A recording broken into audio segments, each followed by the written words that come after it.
ажиллаж хуулийн төслийн 11-ийн 1-ийг дэмжихгүй 11-ийн 5-ыг дэмжиж байгаа юм.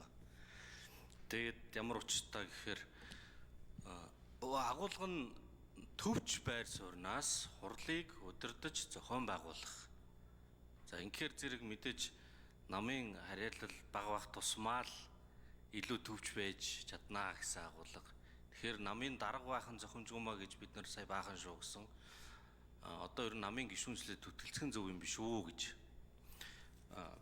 Тэгээд яг ер нь бодит байдал дээр бол түтгэлцэн ч гэсэндээ нөгөө намаасаа нэр дэвшээл дарга болж байгаа юм чинь их бага хэмжээгээр талтаал байж таарна шүү дээ. Тэгээ хүн юм чинь бүрэн бол арилахгүй бах. Арай дээр болж магадгүй.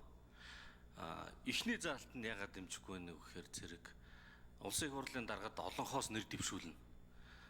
Энэ заалт үндсэн хуулинд байхгүй заалт.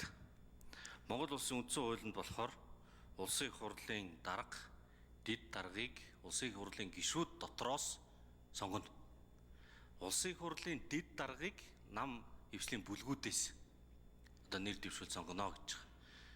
Агуулга нь юу гэж уншигдэж байна гэхээр дид дарга гэдэг бол тэр намын тэр бүлгийн эрх ашигыг илэрхийлж байгаа одоо энэ намын мэтгэлцээний клубын төлөөлөгч мөн дид дарга. Их хурлын дарга бол заавал нам эвслийн байх албагүй. Олонхын ч байх албагүй. Тийм болохоор анхны чуулган дээр хамгийн ахмад настайг хуралдуулдаг. За дээрэс нь ерөнхийлөгчийг эзгүүд улсын их хурлын дарга одоо үүрэгт ажлыг нь хариуцдаг ийм зохицуулт үндсэн хуульд байгаа. Энэ нь бол цаана бас юуг илэрхийлж байгаа нэхээр нөө үндэсний нэгдэл буюу аль нэг нам, аль нэг хэсэг, аль нэг бүлгийг сонирхлыг илэрхийлэхээс илүүтэйгээр төвч байр сууриас байна гэдэг агуулга нь бол энд харагдаж байгаа юм аа. Тийм болохоор заавал олонх биш.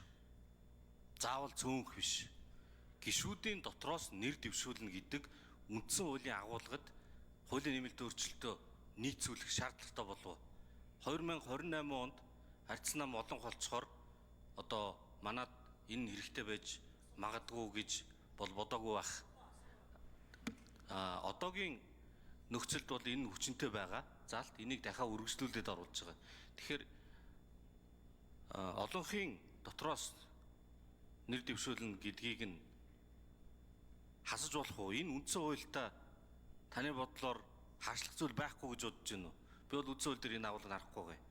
Нөгөө заалт нь бол агуулгын хувьд болох байхаа гэж бодож байна. За жаргал сайхны зол